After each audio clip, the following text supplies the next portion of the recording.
lead in worship with us?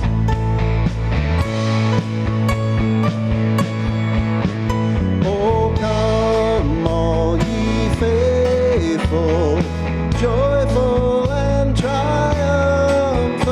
Oh, come ye to Bethlehem.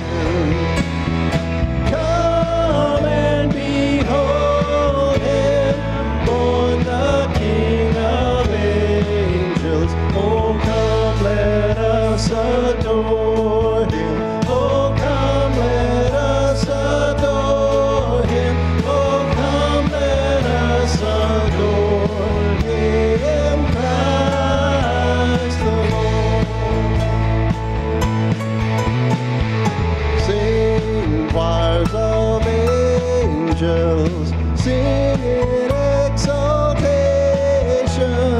sing all ye bright hosts of heaven above. Glory to God, all glory in the highest. For him, oh come, let us adore him. Oh come, let us adore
of night, star with royal beauty bright, westward leading, still proceeding, guide us to thy perfect light.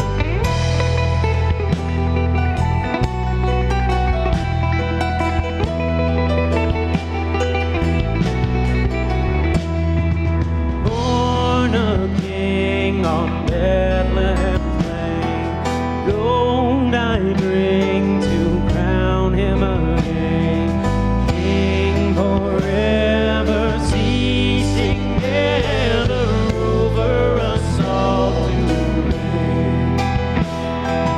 Oh, star of wonder, star of night, star with royal beauty bright, westward leading, still proceeding, guide us to thy perfect light.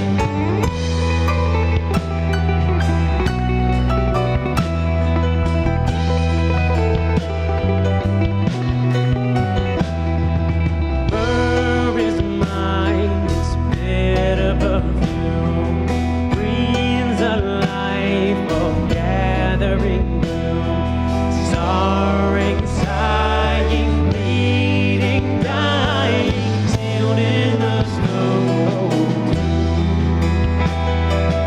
Oh, star of wonder, star of night, star with royal beauty bright, westward leading, still proceeding, guide us to thy perfect light.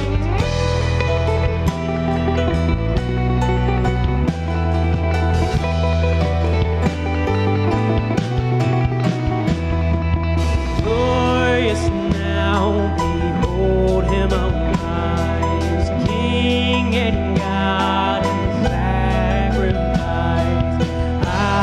Hallelujah, hallelujah, sounds through the earth and skies.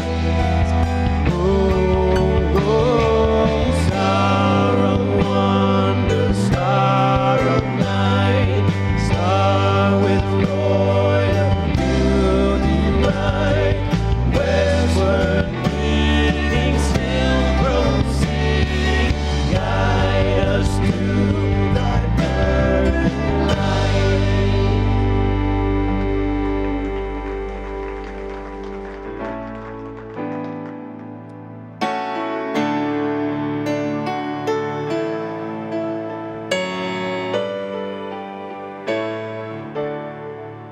Come, thou fount of every blessing, to my heart to sing thy grace. Streams of mercy never ceasing, call for songs of loudest praise.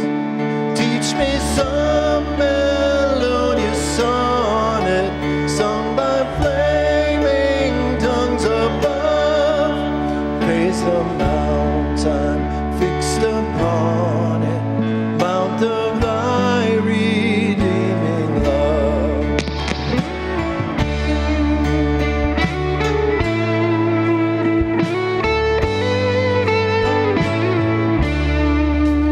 Here I raise my Ebenezer, hither by thy help I'm come, and by hope, by thy good pleasure, safely to arrive at home. Jesus sought me when a stranger, wandering from the fold of God.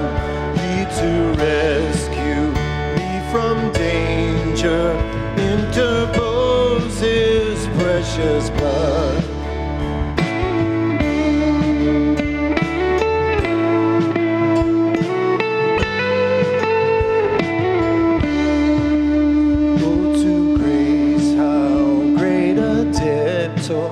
Daily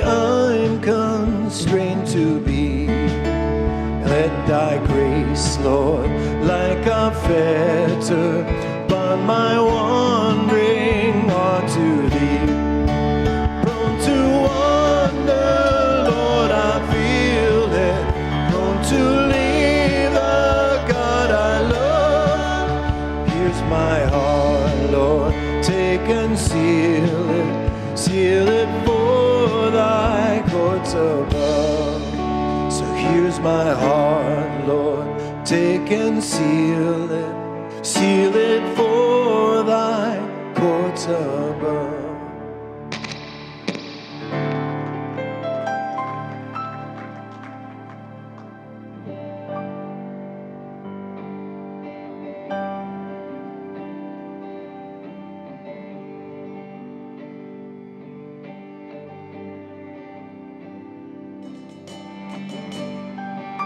Worthy of every song we could ever sing, worthy of all the praise we could ever bring, worthy of every breath we could ever breathe. We live for You.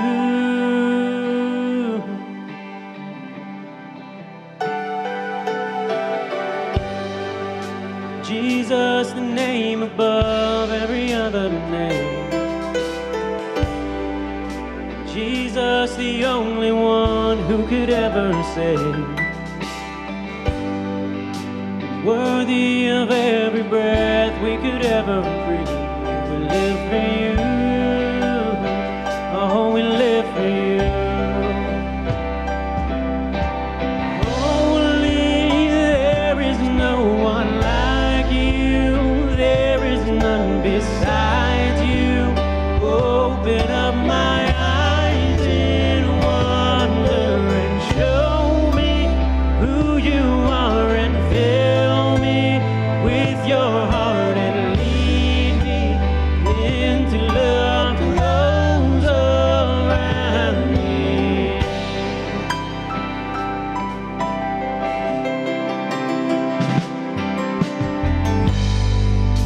Worthy of every song we could ever sing, worthy of all the praise we could ever bring,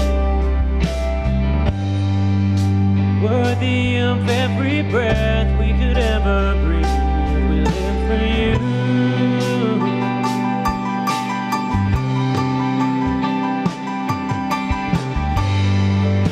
Jesus, the name above every other name. Jesus, the only one who could ever save. Worthy of every breath we could ever breathe. We live for You. Oh, we live for You. And holy, there is no one like You. There is none beside You. Open up my eyes in wonder and show me who You are, and fill me with Your heart and lead me in Your love to those around me. Holy, there is no one like You. There is none beside You. Open up my eyes in wonder and show me who You are, and fill me with Your heart and lead me into love to those around me.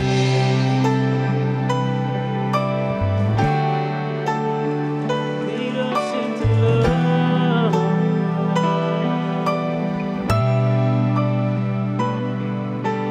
I will build my life upon Your love. It is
no one like you. There is none besides you. Open up my eyes in wonder and show me who you are and fill me with your heart and lead me into love to those around me. I think it's fair to say that many of our greatest pains and frustrations have to do with love. We want our spouse to love us unconditionally, just as we are, but we find it difficult to love them unconditionally when they keep doing that thing which so gets under our skin. We love our children effortlessly when they're well behaved, but we fight the temptation to pull our own hair out when they backtalk to us. We can love on our friends because they love us, but we feel only hatred in our hearts for those who dislike us or disagree with us. We all want to be loved, but we often find it difficult to share love with others, don't we? That is, in fact, one of the most spectacular and astonishing things about God. He loves His creation, and He gives us every good thing we have. It is because of His grace that we can enjoy that hot cup of coffee, the laughter with friends, the smiles of our spouses and children. Yet how often do we fail to love God wholeheartedly? How often do we spite Him and disobey Him? If God were like us, He would find it difficult, dare I say impossible, to love us still.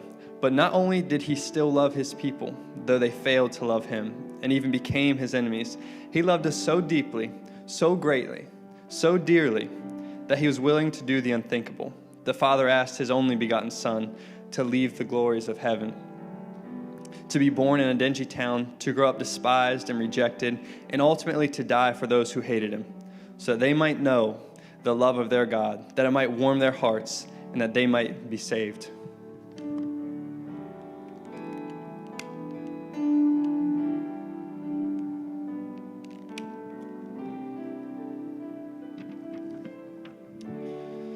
The Father loves the Son with perfect love, and the Son loves the Father with perfect love. And yet the Father was still willing to send His Son for me and for you. Love came down to us at Advent with a new commandment. As I have loved you, so love one another. Let us pray. Father, your love is so beautiful and so perfect.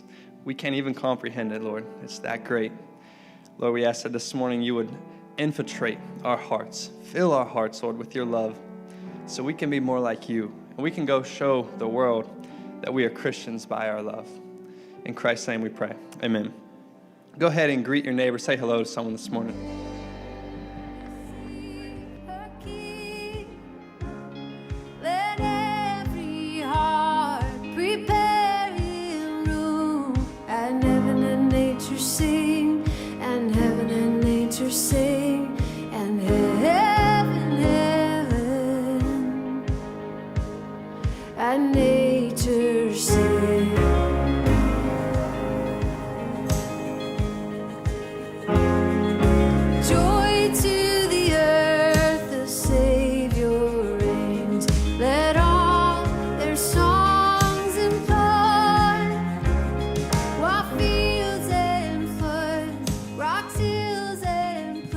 Good morning, Horizons Church. How's everybody doing? Doing all right? Well, a Merry Christmas to you guys. If I don't see you on Thursday night is our Christmas Eve service. So we have service at 3:30 and at 5. You guys can come out. We'd love to see you. If we don't happen to see you, Merry Christmas to you guys. So if we haven't met yet, my name is Clay Todd. I'm a pastoral resident here at the church. After the service, Pastor Quint will be right over there at the welcome area with a sign just lit up, and he would love to meet anyone who may be new today, okay? Also, if you're new or if you haven't used it yet, we have a Horizons Church app. Through that app, you can interact with our service today. We have a connection card. We have the sermon notes on there. You can also give through the Horizons Church app. We have a couple different ways that you can give here at the church, and one of them is through the app. You can also mail in a check or give online. There's many different ways to give, but whatever you do, we are grateful for. So a couple weeks ago, I was spending some time with a couple friends who had just gotten back from their honeymoon. They were enjoying it, living it up, and we got to have dinner with them, talk to them about how their trip was. They were filling us in about different places they went, different places they ate at, what they did, how much fun they had, and they told us about this dinner that they had. And they went to the nicest place they could find and did it right, got a big old meal, just the two of them, had some drinks, whatever they got. In total, their bill came back at $370, okay? Quint, you have a big family. I don't know if you guys, you may go to McDonald's and touch $370, I don't know, but that is a big old meal. And $370 can go a long way here, let alone in Cambodia. We have partnered with some people in Cambodia, and we were able to sponsor a child for $280, and that gives them food, education, a Christian background. It gives them a lot of different things for $280. So that $370 meal can go a long ways. Also, we have a few extra little, Christmas bulbs up here, 2020 Christmas bulbs. So if anyone hadn't gotten them, go ahead and get them. If you have gotten them, maybe a young one's asked Santa for BB gun or 22, something, there's 2020 written on them. It's not bad target practice if you guys are interested in getting some extra bulbs, okay? So if anyone needs prayer throughout the service, the prayer room is to my left and to your right. There's always someone in there praying, so you're more than welcome to go in and join them, okay? That's it for me. If you'll turn your attention to the big screens for a video announcement, and then Quint will be up to lead us in the sermon. Hi, moms and dads. If your little ones find it difficult to remain quiet in today's worship service, please be courteous to those around you and take advantage of our cry rooms located in the back of the sanctuary. If the cry rooms are occupied, we have tables and sofas for family viewing in our cafe. Either way, you'll be able to see and hear everything, and your child will enjoy the extra freedom. And now, here's our lead pastor, Quint Pitts. Hey, so let me welcome in those of you worshiping with us on Facebook and YouTube and our online campus. Thank you for being with us today, and Merry Christmas to you. Thank you for being with us here in the room. Thank you guys for coming out today. Have you guys ever been scammed? Anybody been scammed? I got scammed this week by my kids. Yeah. If you don't know, we've got 6 children. We've got 3 older ones, and then there's a 5-year gap, and we have the 3 younger. We call the older ones the first batch, and the younger ones the second batch. Well, this week, the second batch scammed me. I won't tell you the story, it's funny, but I want to tell you the first story because the first batch really scammed me for several years, and it reminded me this week, getting scammed by the second batch reminded me of the first batch. This was back when Josiah was 10, Jenna was 8, Johnny was 6. This is when this kind of started. Sarah came to me one day and said, hey, the kids want to buy you a Christmas gift. And I thought, that's nice of them, and I'm thinking they don't have any money. They're too little to have a job. So does that mean they're going to work odd jobs around the house, and make some money and then go out and buy dad a Christmas gift? No. That's not the way it works. You're going to give them $20 each. And they're going to go out and they're going to buy you a Christmas gift with the $20 you gave them. Now, that's not the way it worked when I was a kid. So anyway, it works differently now. So anyway, the kids go out to the mall or wherever it is that they went, and they start discussing what are they going to get Dad for Christmas. Well, you know what? Dad's always complaining he can't find his underwear. So why don't we buy him some underwear? So they go and they get a 6-pack of underwear for $5. And you think, well, what are you going to do with 18 pair of underwear, Pitts? 6 times 3 is 18. No, that's not how it works. You get 1 pack of underwear, you split up the 6 by 2, and each kid wraps up 2 underwear and puts it under the tree. I paid $60 for 6 pairs of underwear, and my wife pocketed the money that was left over. I think she scammed me. Yeah, that was pro, right? That was pro. The $55, I've never seen it since. I don't know where it went, but I'm not sure who did it. All right, so I don't want to scam you. It's Christmas time. I'm not going to scam you. I want to tell you right up front, I have an agenda today.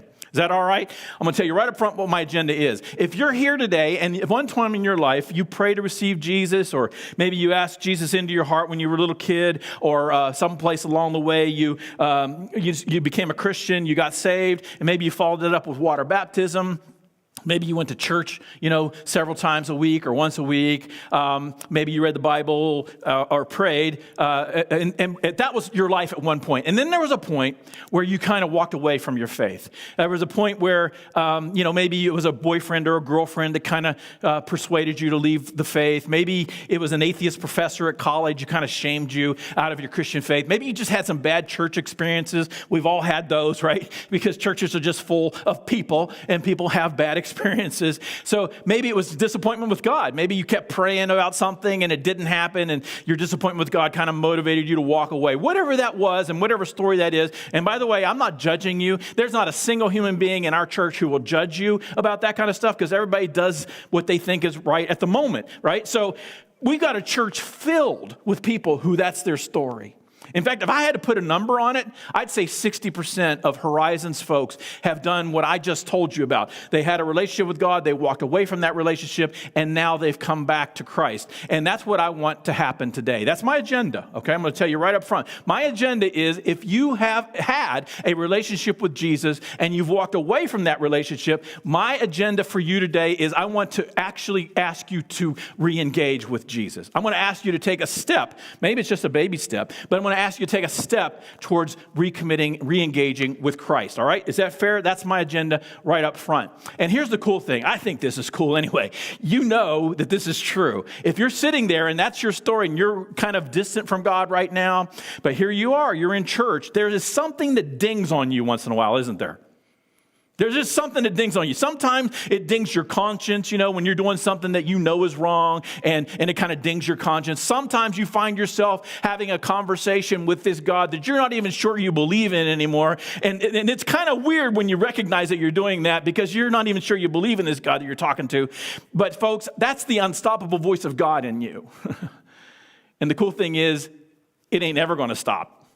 That voice inside of you is going to keep dinging you for the rest of your days. And it's a good thing, because that's just God saying, I love you, son. I love you, daughter. I want you back. I want you back. You don't have to keep running away. I want you back. That's going to happen, all right? So in order for us to get into this, I want to tell you a story about a king, all right? And this is a historic king.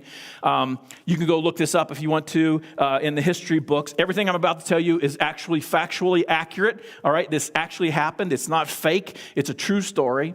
And when I mention this king's name, most of you are going to recognize the name. And the only reason we recognize his name today in 2020 is because his name, his story, intersects with the Christmas story in the Gospels. And specifically Matthew chapter 2. If you got your Bible, that's where we're going to be. So this king is Herod the Great, all right? Anybody recognize that name? Herod the Great.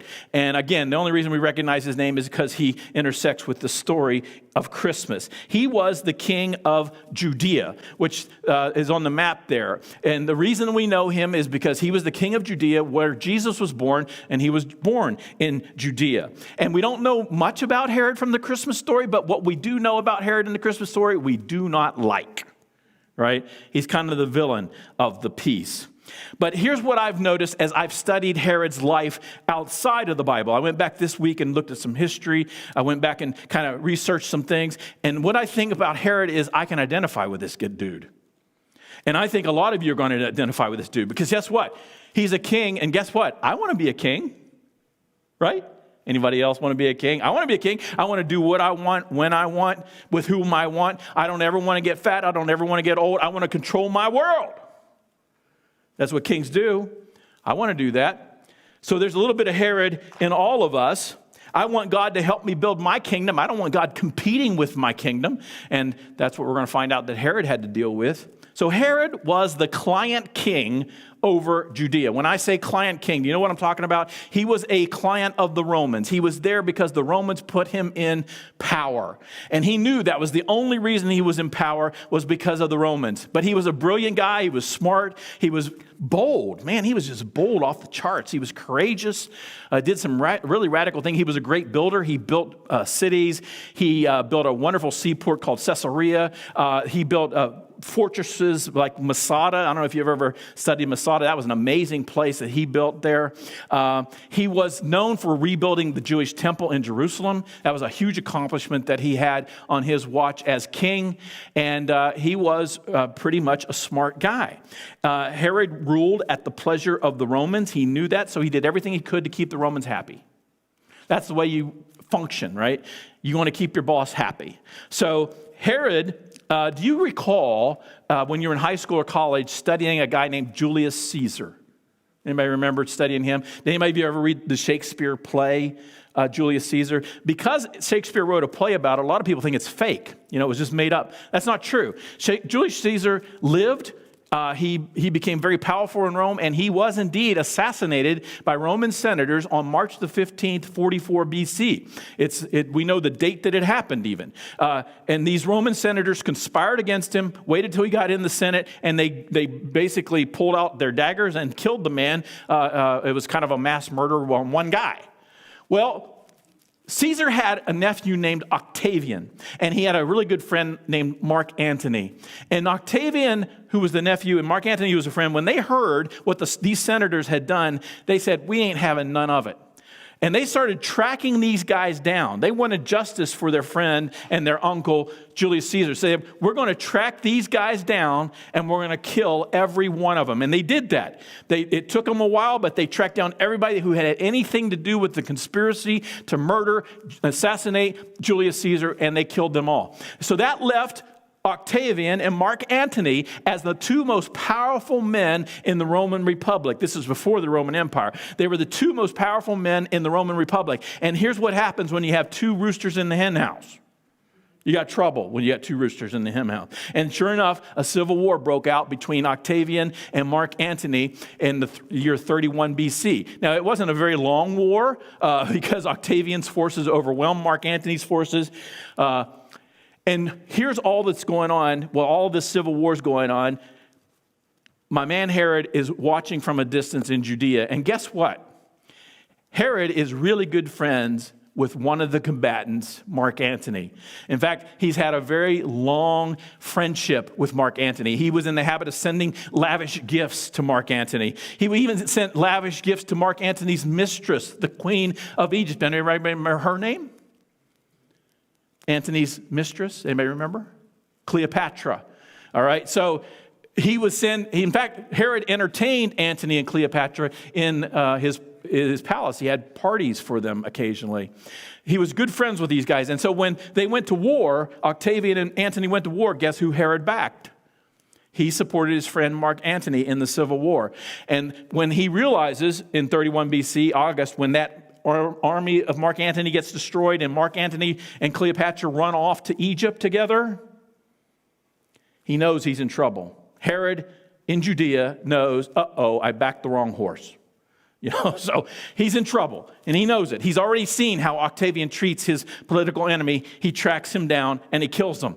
So Herod has a choice right now. He's got three options. Number one, he could just commit suicide and save Octavian the trouble. Right?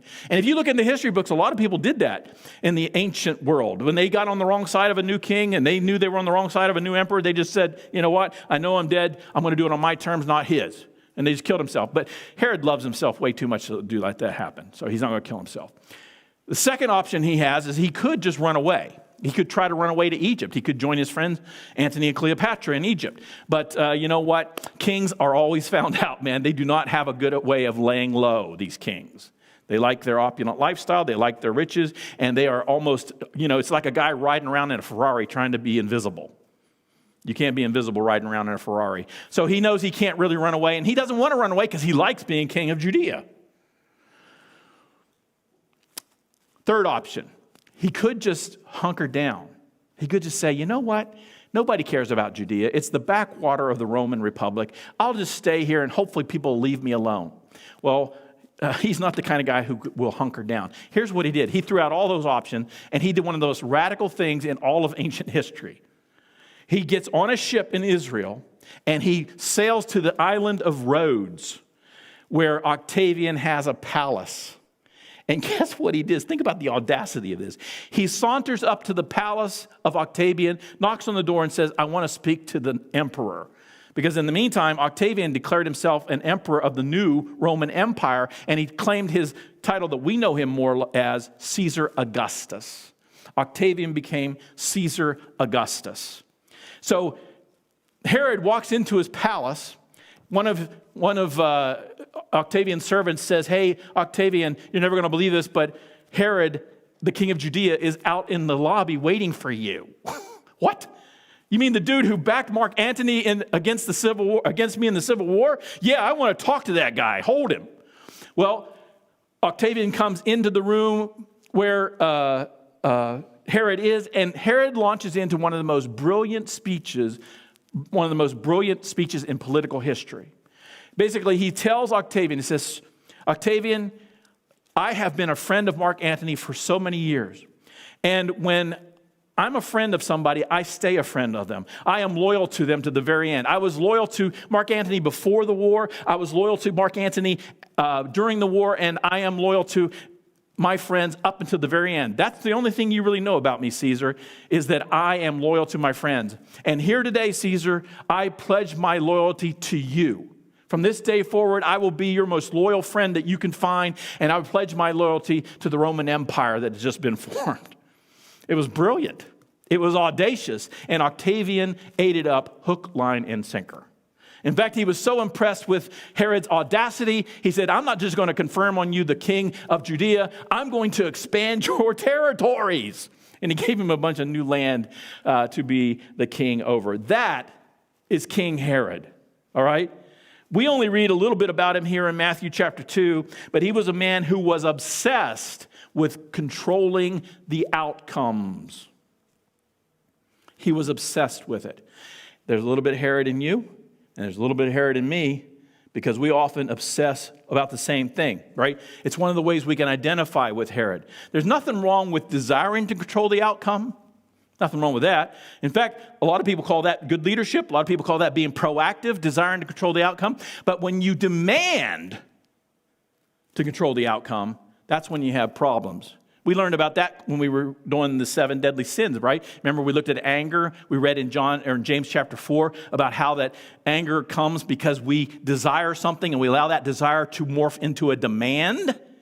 And when we let something morph into a demand and somebody blocks our demand, well, then we have fury and anger and rage. So, write this down if you're taking notes. When we demand to control outcomes, we place ourselves on the wrong side of God's unstoppable story. So you got to choose sides in God's story. You got to choose sides. You don't get to go through life not choosing sides on this one. And that's what happened to Herod. He got on the wrong side because he was demanding control outcomes. And unfortunately, that's a lot happens to me a lot. I find myself demanding to control outcomes. And it's one of the ways I relate to Herod. Herod is right now at this point, he's got 10 wives. How's that for a recipe for disaster? All right, he's got 10 wives, which means you have 10 mothers-in-law, which is a disaster for anybody, right? And my mother-in-law is the exception. Becky's watching. Hi, Becky, I love you. You know, you're the exception. You're the greatest mother-in-law ever. But he's got 10 wives. He's got a whole bushel of sons. And he's trying to decide who's going to be the next king. He's trying to decide which one of them measures up, all right? He's consumed with controlling outcomes. He even wants to control outcomes after he's dead and gone by naming the next king. He murdered one of his wives. In fact, historians tell us he murdered his favorite wife. But he at one point in life, he said, hey, you know what? She's a threat to me. I'm going to kill her. He didn't just kill her. He murdered her entire family. So he decides on a guy named Aristobulus. One of his sons is a guy named Aristobulus. He said, that's the guy I want to be the king. He changes his mind 4 times. He rewrites his will 4 times. Aristobulus got on the wrong side of him. He had his own son executed in 7 BC. After Aristobulus, he said, no, you know what? I don't want Aristobulus. I want a guy named Antipater, his son named Antipater. I want him to be the next king. Well, Antipater got on the wrong side of him 3 years later, and in 4 BC, Daddy executed his son Antipater. This dude was a maniac, all right? He was absolutely obsessed with controlling outcomes, and he didn't care who he had to kill to get in the way. And by the time we get to our Christmas story here in Matthew, Herod is about 70 years old. He's sick. He's got a very painful kidney disease, and he is desperately trying to figure out how to control outcomes from his grave. And when he's trying to figure this out, he gets some of the most disturbing news he's ever received in his life.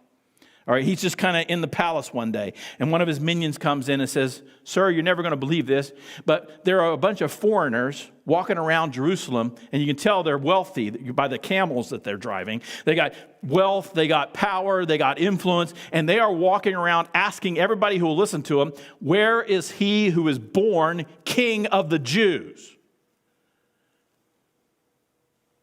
Well, Herod knows they're not asking for him because he wasn't born king of the Jews. He wasn't even born Jewish. He was an Edomite. So he knows they're not looking for him. He wasn't born king of the Jews. He was made king of the Jews by the Romans. And this is the worst news that Herod could actually receive right now as he's towards the end of his life trying to figure out what to do next. And this is how Matthew introduces this in Matthew chapter 2, verse 1. After Jesus was born in Bethlehem in Judea during the time of King Herod, Magi from the east, they were probably from around the area of Babylon, which is what we call modern-day Iraq. Magi from the east came to Jerusalem, that's hundreds of miles, by the way, and they asked, "Where is the one who was born king of the Jews? We saw his star in the east." This new king's got a star? Herod doesn't have no stinking star. "And we have come to worship him." Worship him? Nobody's ever offered to worship Herod. And when King Herod heard this, he was disturbed, and all Jerusalem with him. Now that you know a little background about Herod, you know why the whole city is disturbed. Because when King Herod gets disturbed, people die. He goes off in a furious rage when he gets disturbed. So he takes this very personal. He's an older man. He's in a lot of pain. Suddenly, his ability to control the outcomes that he has relied upon his entire life is fleeting through his fingers. Verse 4. When Herod had called together all the chief priests and teachers of the law, he asked them where the Christ was to be born. Now, see, he's already added this up. He's already added up that these important men from the east are saying we're looking for the king, the man born king of the Jews, and he's already figured out they're actually looking for the Messiah. He's the one that says that. Where's the Christ to be born? And he asked these these advisors of his, these chief priests, he says, where's the one born king of the Jews? And they're thinking, Herod, you should know that. You call yourself king of the Jews, you should know the prophecies. But he doesn't know the prophecies. He wasn't raised Jewish. He wasn't raised in a Jewish school, so he doesn't know the prophecies. So the advisors say, in Bethlehem in Judea, they replied, for this is what was written by the prophet. And they quote, they kind of paraphrase actually, Micah chapter 5, verse 2. But you, Bethlehem, in the land of Judah, are by no means least among the rulers of Judah, for out of you will come a ruler who will be the shepherd of my people Israel. And this is the worst possible news that Herod could receive at this time in his life. He's really been thrown for a loop here. And he's got to try to figure out, how can I get back my control of the outcomes? And he realizes, I've got to talk to these magi. I've got to get them into my palace, and I've got to ply them for information. I got to find out everything they know, everything they think they know about this man born king of the Jews. Verse 7. Then Herod called the Magi secretly, found out from them the exact time the star had appeared. He's trying to do the math. He's trying to figure out when the star appeared, that'll tell me how old this person is. Apparently, the Magi told him 2 years ago is when the star appeared. We learned that later. And he sent them to Bethlehem and said, go and make a careful search for the child. As soon as you find him, report to me. You might want to circle that. Report to me so that I may too go and worship him. That's fake news. He's not interested in worshiping Jesus. And after they had heard the king, they went on their way, and the star they had seen in the east went ahead of them until it stopped over the place, not the palace, the place where the child was born. And when they saw the star, they were overjoyed. And on coming to the house, they saw the child with his mother Mary, and they bowed down and what? Worshipped him? These full-grown men? These wealthy full-grown men? These wealthy, full-grown, influential, powerful men bow down and worship a little kid? This child has no power. This child has no physical power, no political power. There is nothing in the house that resembles royalty. And yet these powerful, wealthy, influential men bow down and worship Jesus as a child because of who they believe he is. They had traveled hundreds of miles to do that. They had traveled hundreds of miles to worship Jesus and give him gifts. And 5 miles away, only 5 miles north of that very spot, Herod is pacing in his palace, and he is apoplectic. He is beside himself. with worry. He's, for the first time in his life, he can't figure out how to control the outcomes. And he is desperate. And he's wandering around the palace. Have you seen those dudes from the east? Has anybody seen those magi guys? Hey, get some soldiers out on that road, and as soon as they see those magi, I want to know about it, because I need to talk to those guys.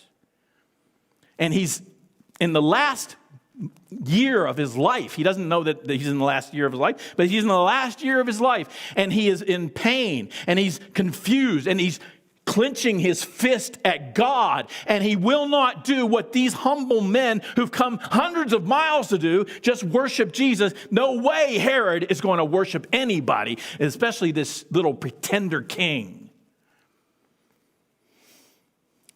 There's a little bit of Herod in all of us.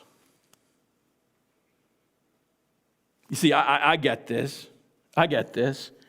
I understand this. You probably understand this too. I don't mind leveraging God, as long as God's going to help me get what I want. I don't mind doing that. I don't mind coming to church, as long as God's going to help my dreams come true. I don't mind reading the Bible and praying once in a while, as long as God lets me control the outcome of everything that I want in my life. That's the way it works. But to do this, to just give God a blank check with my life and say, Lord, whatever you want, to go to God and say, Lord, the answer is yes. What's the question? To worship Jesus, to surrender my life to Jesus, to submit to Jesus. Folks, none of that comes natural to you and me. None of it. Now, there is some deep longing in us that wants to do it. It's put there by God. But man, we fight that thing and we resist that thing from the day that we draw first breath until the day we draw our last breath. There is something inside us that resists that worship, resists that submission, that surrender. We can participate, I'd write this down, we can participate in God's unstoppable story, but he's going to ask us to thwart evil. And you know what? He's going to ask us to start with evil in our own heart. That's where we got to start. This thing in all of us that demands to control the outcomes. Nothing wrong with desiring it, but demanding it, that's another story. Demanding control the outcome leads to all kinds of evil. It's one of the first things we got to root out of our hearts if we're going to be active participants, active followers of Jesus. We've got to root that out of our hearts, that we have to control the outcomes. Now, that's true today. That was also true 2,000 years ago. Because now the Magi have a choice to make. You see, they've gone to Bethlehem, they found Jesus, they worshiped Jesus, they gave Jesus the gifts. Now what are they supposed to do? What did Herod say? I want you to do this. What did Herod say? You got to report back to me, right? That seems simple enough. Report back to the king where Jesus is. Simple enough, right? One caveat. One little caveat. Look at verse 12. Having been warned in a dream not to go back to Herod, they returned to their country another route. Now that's just one tiny little sentence there in the Matthew's gospel. Just one tiny little sentence. I guarantee you there was a lot of conversation around that one tiny little sentence. I bet you there was some debate about that dream. Can you imagine? We don't know how many magi there were. Everybody says 3, but that's a guess. We don't know how many magi there were. But if the dream only came to one of them and he's trying to persuade the others, hey, I know this sounds crazy, but I had a dream and we're not supposed to go back to Herod. Can you imagine trying to talk him into that? Because look, folks, the Magi are just like you and me. They don't want to risk their safety. I don't want to risk my safety. You don't want to risk your safety. They don't want to risk their wealth. They don't want to risk their well-being. And if you get on the wrong side of an evil man, he gets a vote in the outcome, right? He gets a vote. If you get on the wrong side of a maniac like Herod, you're going to risk not only your safety, your wealth, and your well-being, you're going to risk a lot more than that. This man has an army at his disposal, and he has given you instructions to report back to him when you find that baby. So you got to make a decision. See, that's what we all have to choose sides in this thing. Every single human being, before they die, has to choose sides. Don't you feel a little sorry for these magi? I feel a little sorry for them. I mean, they started off with a little research project, back there in Babylon. They're looking up at the sky one night and this star appears. Wow, where'd that come from? And they start researching the star. And then they start researching some of the prophecies that their buddy Daniel wrote 600 years earlier. And with just those two clues, they said, we got to have an expedition to Israel. And they make all the sacrifices and all the preparations for a long journey. And they finally arrive at Israel, and they find Jesus. They worship Jesus. They didn't want to get themselves involved in a cosmic battle between good and evil.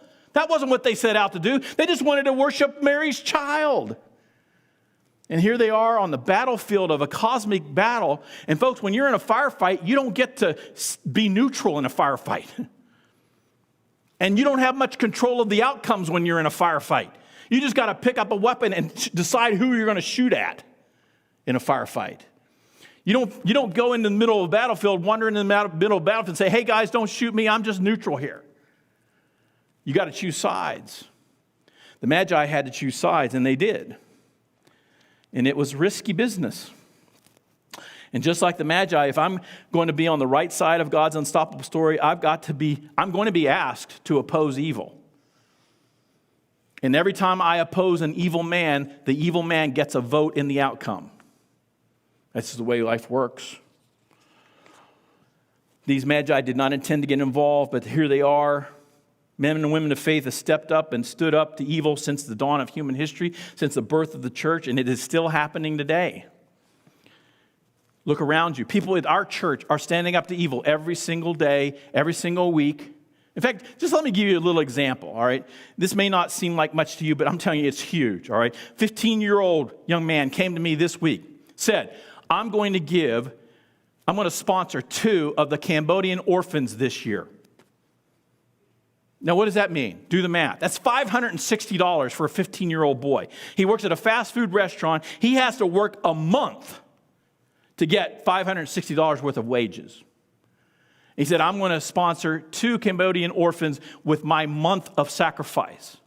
Do you think that kind of generosity thwarts evil? Absolutely, it thwarts evil. In fact, he inspired me so much, Sarah and I, we were going to sponsor 2 Cambodian orphans this year, and we upped it to 3. Because I was inspired by his generosity. We thwart evil in lots of little ways and lots of big ways here at our church. One, Savannah Aldridge. She grew up in our church. She's now a missionary with InterVarsity Christian Fellowship. And she had no intention of getting involved in a cosmic battle between good and evil when she went off to college at WVU. But here's what happened. Take a look. I grew up going to Horizons, and when I was 6 years old, I made a decision to follow Jesus at Miss Kelly's Kids Church. And after that, I wanted to grow in knowledge of Jesus. And so throughout middle school and high school, when I was in youth group, I was learning more about what that meant, and I wanted to bring that into college as well. When I went into college, I thought of it as surviving because I knew a lot about WVU and it being a party school, and I was kind of scared.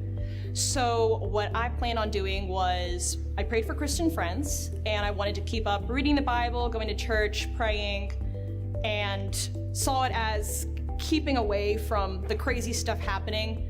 But through being in a Christian community with InterVarsity Christian Fellowship, I started to think about the rest of campus and really how much the people around me needed the gospel, just as much as I still needed the gospel daily when I was going to school, and learning what it meant to be creative, to reach people in my field and other corners of campus and other groups on campus that we collectively felt the Lord calling us to. InterVarsity is a campus ministry that seeks to help students learn what it means to follow Jesus in college, and then for the rest of their life, wherever they go, into whatever field or place of life. So for us, and for what's happening right now, we're looking for ways to help students everywhere on campus study scripture, pray, learn how to share the gospel and what the gospel is, and be discipled in their faith. During coronavirus, we've been doing a lot of that online, and it's amazing how God's still been at work. We've gotten to plant some ministries, one to international students at Salem, and one to all campus at Concord University. We've had students joining us for Bible studies and prayer outreach and making decisions to follow Christ. We've had students asking deeper questions and doing like prayer meditations to begin the semester focused on the Lord.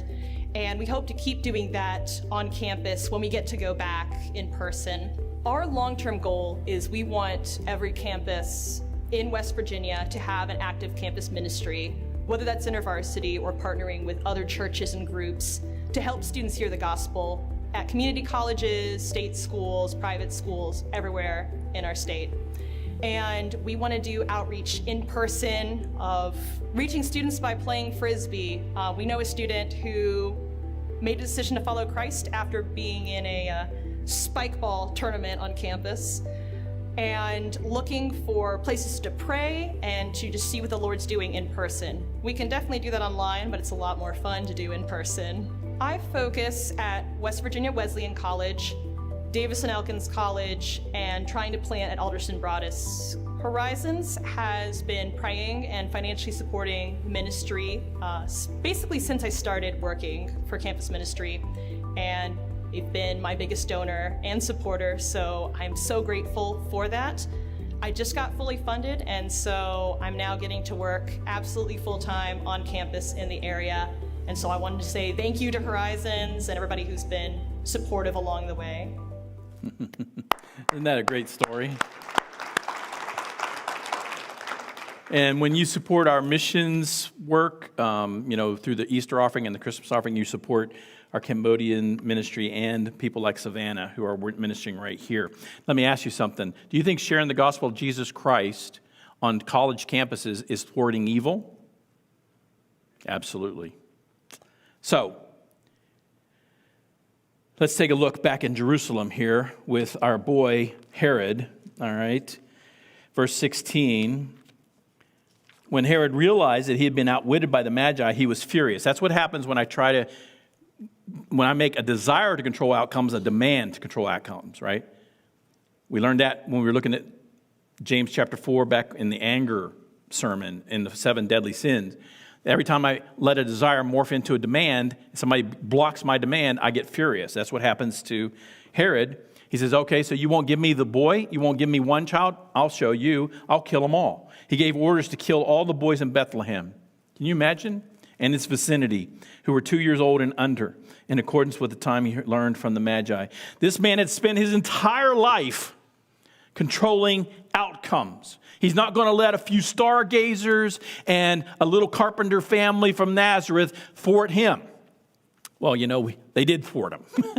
They did, because Joseph, as you know, got a dream that he was supposed to get up and take his family to Egypt to escape Herod's wrath. And soon, like I said, probably that year, the same year that Jesus was born, Herod died a very painful death. And in fact, it was so painful, he tried to commit suicide, but his cousin stopped him from being successful in the suicide attempt. Look at verse 19. After Herod died, an angel of the Lord appeared in a dream to Joseph in Egypt and said, "Get up, take the child and his mother, go to the land of Israel, for those who are trying to kill him are dead."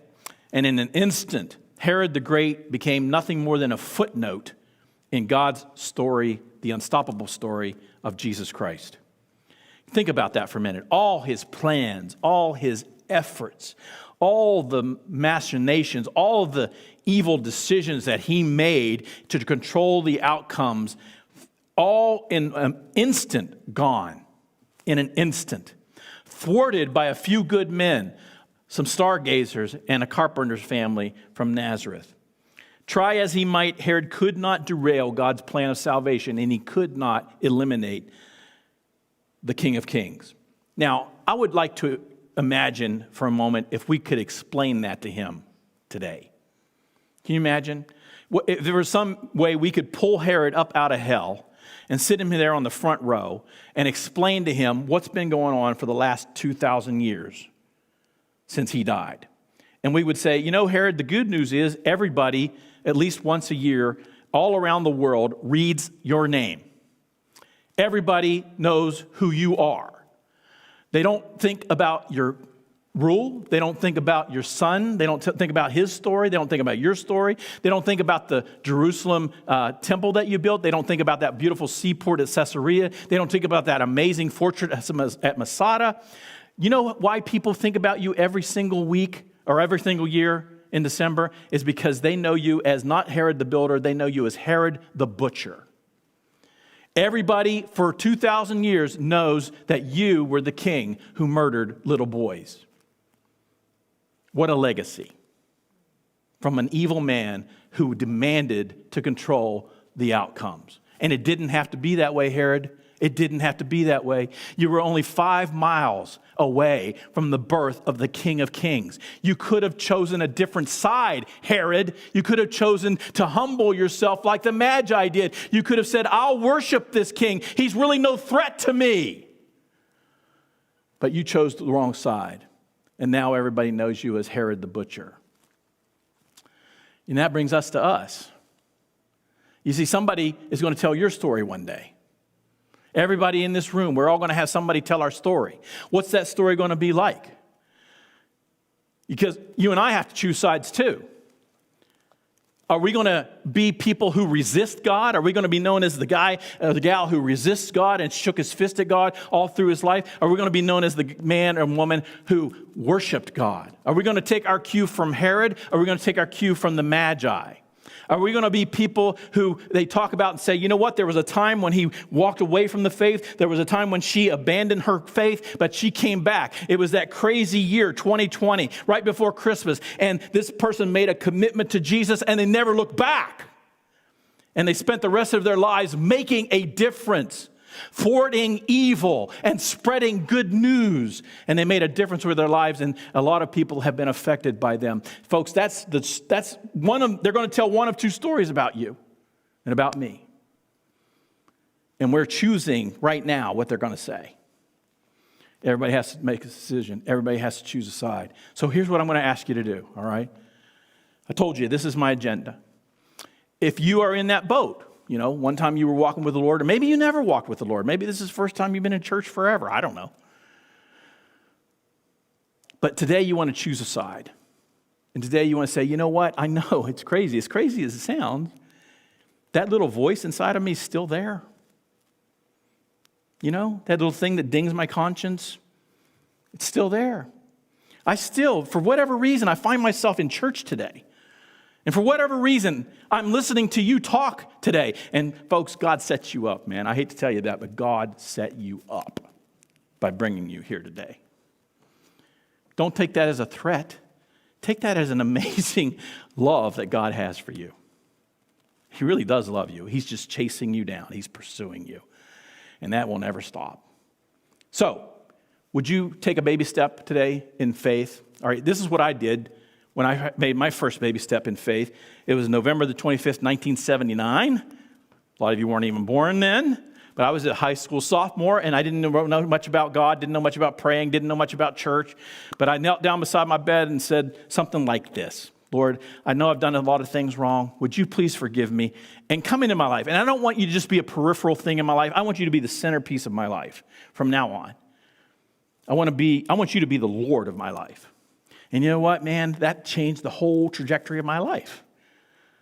And that's what I would like for you to do today. Would you be willing to do that? It's a wonderful time of year to do that, just to settle things, right? Just to settle things. I'm going to be a follower of Jesus and take a baby step that direction. All right, so look, if you decide to do that, you can let me know, all right? And the only reason I'm asking you to let me know, I'm not going to send people to your house. I'm not going to call you. I'm not going to bug you. But if you'll let me know, I've got a little booklet. It's a little 23-page booklet that talks about how to get restarted in your relationship with God. All right, I'll just send it to you in the mail. And that's the last time you'll ever hear from me, unless you come back to church, all right, which I hope you will. But anyway, you can let me know on the app, the Horizons app. You can let me know by email. You can let me know by Facebook. My name's Quint Pitts. You can find me. There's not very many Quint Pitts running around Facebook. I can tell you that. All right. So anyway, if you've made a decision like that, I would love to help you just by sending you that free book in the mail. All right. God bless you. Merry Christmas. I hope you have a great week. Come back and see us on Thursday for our Christmas Eve services.